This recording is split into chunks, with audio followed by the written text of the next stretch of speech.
Ladies and gentlemen, boys and girls, what is going on, guys? Happy Friday evening. This is the Club of the Man 1993. And again, this is a review, not live. Again, I'm still temporarily putting live streams on hold until, again, I'm just not so busy. Because right now, life is just so busy. I do want to apologize to my fans, as I meant to, of course, get some of this content that I'm trying to do before going to bed tonight caught up with. I meant to try to get this stuff done yesterday and the day before. But, with how busy I'm getting, and I'm packing up, getting ready to go on a business trip next week, which is why I will not be able to do any videos this whole coming week. I will catch up when I get back. I was going to try to get this stuff done last night. Unfortunately, though, again, if you saw my tweets, my rants and whatnot, I was very upset by the news about Vince McMahon making his way back to WWE and being put back on the board, as he wants to take part in the sale of WWE, and of course take part in negotiating the new TV deals that expire this year. Now, I will try to do a video tonight or tomorrow, because I leave Sunday.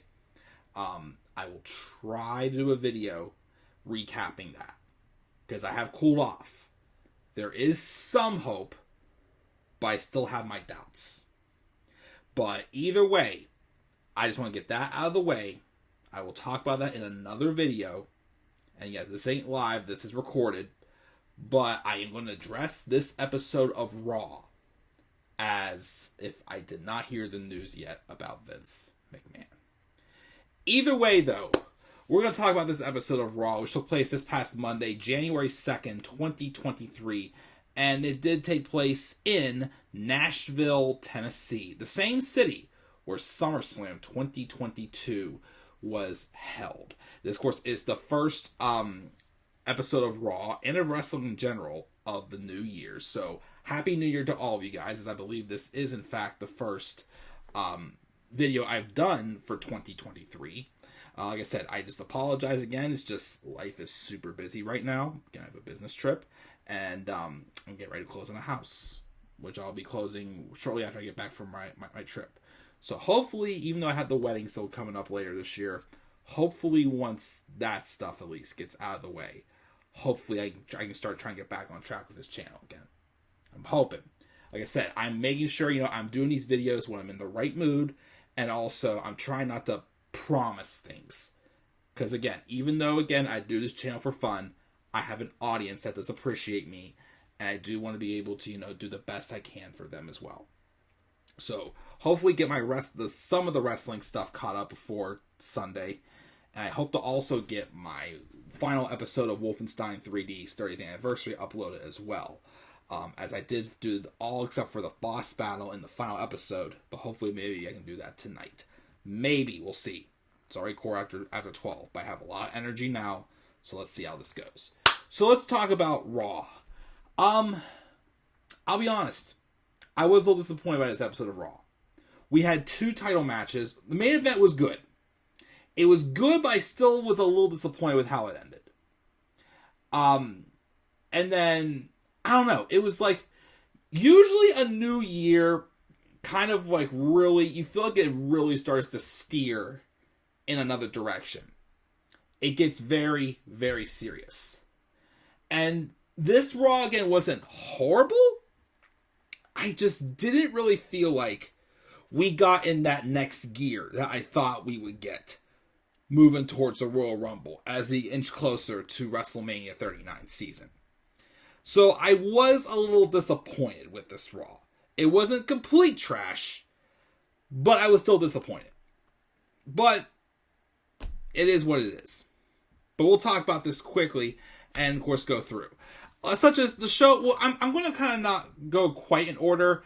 The show opened up as the intro video was interrupted because the Bloodline, without Roman Reigns and Paul Heyman, crashed Raw again, basically beaten down because, of course, obviously they they run the show, and they're basically trying to scare away Kevin Owens, who is their biggest problem right now. Kevin Owens came out, and then, of course, Sammy tells him to basically go away because we're not in a very good mood, and if you get hostile, that means that we'll do any action necessary to hurt Owens, and this is all because of him. But Owens is like, he really wants to punch Sammy in the face, but Adam Pearce came out and told him to stop. Tells the Bloodline how they're not in charge of Raw, he is, and he's let them get away for far too long. And they're not doing this tonight or at all in the new year. The Bloodline are going to leave his ring and do it peacefully. He sends security after them, but Owens takes matters to his own hands and rushes to the ring. But he's overwhelmed by the numbers game, and of course the rest of security gets taken down, and members of the locker room come out and try to help take out the Bloodline. Until the Bloodline, try to finally, escape and try to run off. But Adam Pearce like, you know what, fine. You came to work, I'll put you to work. And you're all going to have matches tonight. Which, they had a segment backstage where everybody who was involved with that. I think there was, Kevin Owens, the Street Profits, the OC, just Gallows and Anderson, because AJ Styles is hurt right now with a broken ankle. He suffered at a live event. Does not need surgery, but he will be out for a while. So I'm assuming he's probably going to be out until after WrestleMania. Is what I'm assuming. Which that's okay. AJ can take a break. He can take a break again. He really has not really missed any time at all, of course, since coming to WWE. I mean, I'm not sure how he was, beforehand in Impact and New Japan. But he deserves a break. So, yes, it sucks that he got injured, but him taking a break, no harm done. But basically there's a segment where the Bloodline, not the Bloodline, where everybody who came out was arguing with Adam Pearce saying they want a piece of them. So he makes a match with Elias and Solo Sikoa in a Music City street fight, which, I'll be honest, I was a little tired and I did fall asleep for pretty much all that match. I know Solo won, hitting the spinning solo on Elias through the piano and got the pinfall victory. Okay, and again, still having Solo doing some of Umaga's moves, especially the Samoan Spike, I do enjoy. And then Sami Zayn and the Usos defeated Kevin Owens and the Street Profits. And the Street Profits' main story was the fact that Montez Ford was distracted because of what happened with his wife, Bianca Belair, which we'll talk about that in a second. And I guess off of distraction, Sami Zayn was able to pin Montez Ford. So, okay, but they then won. It just felt like it wasn't right with the story, having the Bloodline crash Raw because they were upset that they had lost on SmackDown on Friday up against Kevin Owens and John Cena. Well, Sami Zayn ate the pin, but it was the first time Roman Reigns was technically involved in a loss since, even though he wasn't pinned, but the last time he was on a team or even a singles competitor where he lost was TLC 2019 when he got pinned by Baron Corbin. Well, that's when he was King Corbin. You know what's also haven't had Baron Corbin on TV for quite a while? I wonder why. Because him and JBL, it just wasn't working. So, who knows where he's at, but do you really care? I don't, to be honest. But yeah, it just kind of felt like a little out of place, maybe a little pointless, and just a little unnecessary maybe for this all to happen. It felt like filler, because with the loss, you would rather have the suspense, I feel like, in my opinion, of waiting until tonight for Roman Reigns to, confront Sami Zayn, as obviously he'd be upset. Do you really think Roman Reigns, and I didn't get to watch SmackDown tonight, but do you really think Roman Reigns is going to let that go by? I don't think so. So, yeah, that was what it was, but again, it was mostly filler in my opinion. The stuff with the Bloodline. It wasn't really, that exciting for me. Anyway, so we had Bianca Belair being interviewed backstage. She says she's no victim. And after tonight, she doesn't want to talk about. He doesn't want to talk to or about Alexa Bliss because their relationship is beyond repair. Alexa's her own person, Bray or no Bray. She's going to prove why the title belongs to the EST. So then we get the match with Alexa Bliss and Bianca Belair for the Raw Women's Championship. Match wasn't really that good. I don't know what it is, but something just really felt off in this match. But I was pretty sure this was not going to end with a clean finish. I was pretty sure like something was going to happen. It was supposed to be like a character development moment for Alexa Bliss. And it was, because during the match, Bray Wyatt's like moth logo thing appeared on the Tron, and it flashed a couple times. The first time Alexa was just trying to avoid it, but then the second and third time, however many more times it flashed, she was like selling it like she was really getting like, you know, like consumed, like it like struck her in the face or something like that. And then she just snaps and goes ape shit. She hit like a bench press or like that on the referee and started beating down the referee. And then she started beating down Alexa, slammed her into the post repeatedly. And then basically the bell never rung, but Corey Graves said it was disqualification, but the bell again never rang. But Alexa Bliss then DDTs Bianca onto the steel steps. And it busts like her open like right underneath like her chin and whatnot. And then of course Alexa comes back though and hits a second DDT on the steel as well. So I guess they're selling the blood. I wonder, of course, is it Bray Wyatt that's trying to corrupt Alexa? Or is it Uncle Howdy that's trying to corrupt Alexa? And there was a segment later on in the show where Alexa says that, you know, Bray Wyatt's not in control, I am, or whatnot. So I think it's pretty much officially to say, and I will do a turn alert, that Alexa Bliss did turn heel. Which, dear God, I really felt she needed it. I still have my concerns, though. I'm going to wait until my turn alert for Alexa Bliss. But I think the main thing is I'm just concerned if they're gonna go back to like her Harley Quinn, like creepy, you know, character that she had before. How is it gonna work this time? I mean, yes, Triple H, as of now, is still head of creative, but I don't know. I do not feel comfortable with the idea of Alexa Bliss doing like that character before that was so like overproduced. And it was during the pandemic era where they were trying to get away with many things that they really couldn't if there was a real audience. I'm just not sure how it's gonna work this time. But we'll talk about that more, of course, when we get to my turn alert for Alexa Bliss, which I will do that tonight as well. So that match ends in basically a no contest.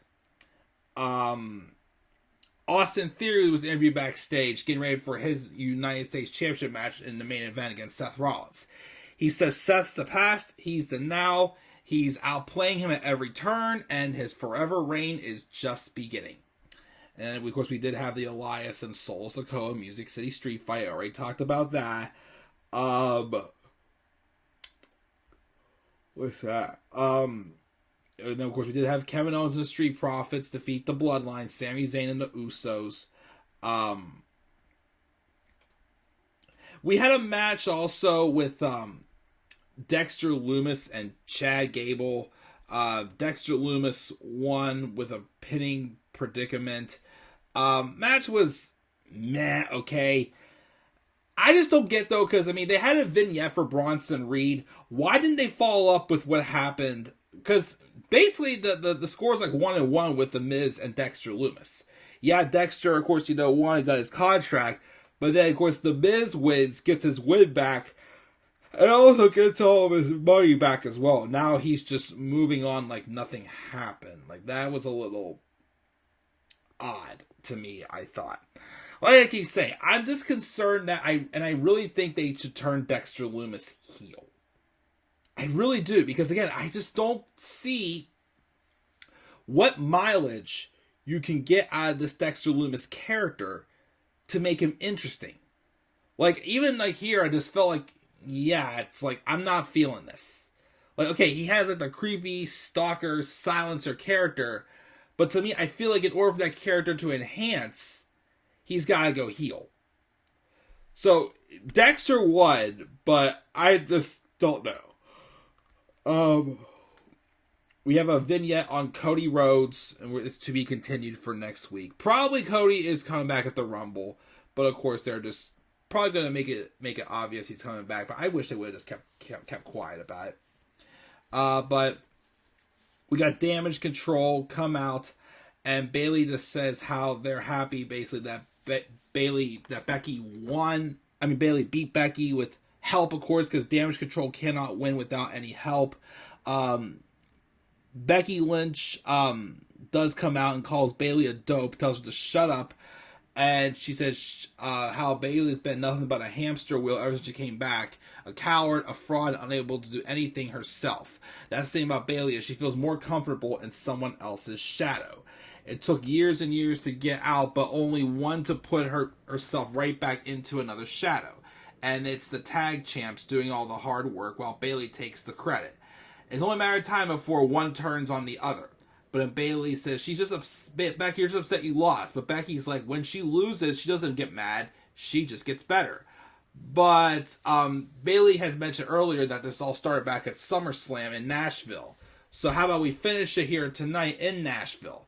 And Bayley's like, no, but if you grab a tag partner, you can fight tag champs.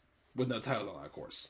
And Becky's like, I'll have my phone. I can't call anyone, but that's fine. I'll take on you guys 2-on-1. And I was like, oh, dear God, don't do this. Don't do this. So I thought they were going to go old school Vince McMahon booking, which, again, this is before Vince got back on the board, and have Becky Lynch beat the tag champs. Like, that's so Vince McMahon-esque. But, no, during the match, Mia Yim came out and joined Becky's team. But then, of course, with distraction from Bayley, Damage Control still got the victory by pinning Mia Yim. Okay, like, I kind of just hope at this point it's just a start to the splitting of Damage Control. Because, again, it's not working. It's not working. Again, Bayley should be winning more matches, not by, of course, getting help in every single stinking match. It drives me nuts. It just makes her look weak. And again, as I always keep saying, it bothers me when they have... I mean, if it's part of the story, fine, but every single heel has to cheat to win. Why can't some just be dominating or have some other interesting little tactic to help them get the victory? So Damage Control does get the victory. We'll see what they do next.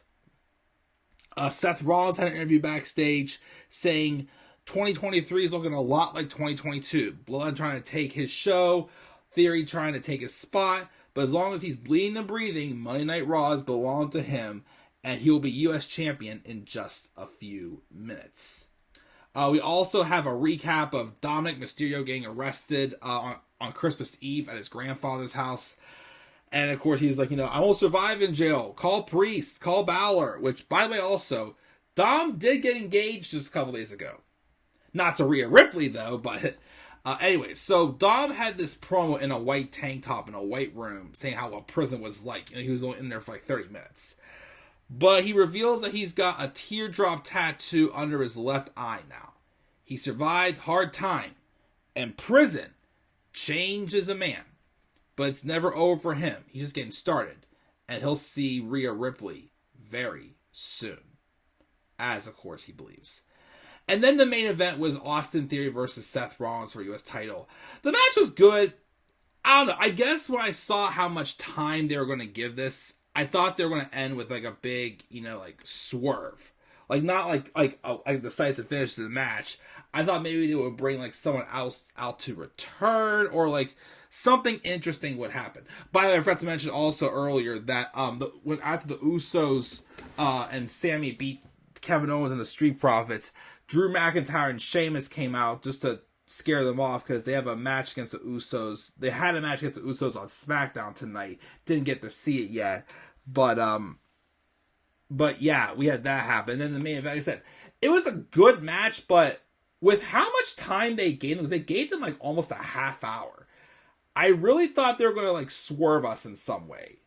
They didn't, though, because of a couple referee bumps, though. Austin Theory won, retained the title over Seth Rollins.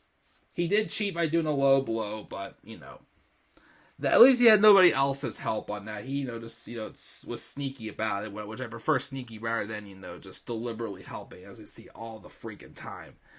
But I just kind of thought that there was kind of set my hopes high when I saw how much time they were going to give them. But, that's Raw. Like I said, it wasn't horrible. It's just nothing really progressed forward. I gave it a C. I give Raw a C for this week. Hopefully, again, Triple H is still in charge of creative next week, and we'll see, of course, what indeed happens. So that's my thoughts, guys, on Raw. Gave it a C. What are your guys' thoughts on Raw for this week, guys? Be sure to leave your thoughts down in the comment section below. And be sure as always to slap a like on the video, subscribe for more content on my channel, and follow me on Twitter at @thecluboftheman93. And as always, please be sure to shout for me, boss up, and follow me on TikTok at @thecluboftheman1993. And until then, guys, I'm checking out. I'll catch you all later. Have a great rest of your evening. Peace out, everybody.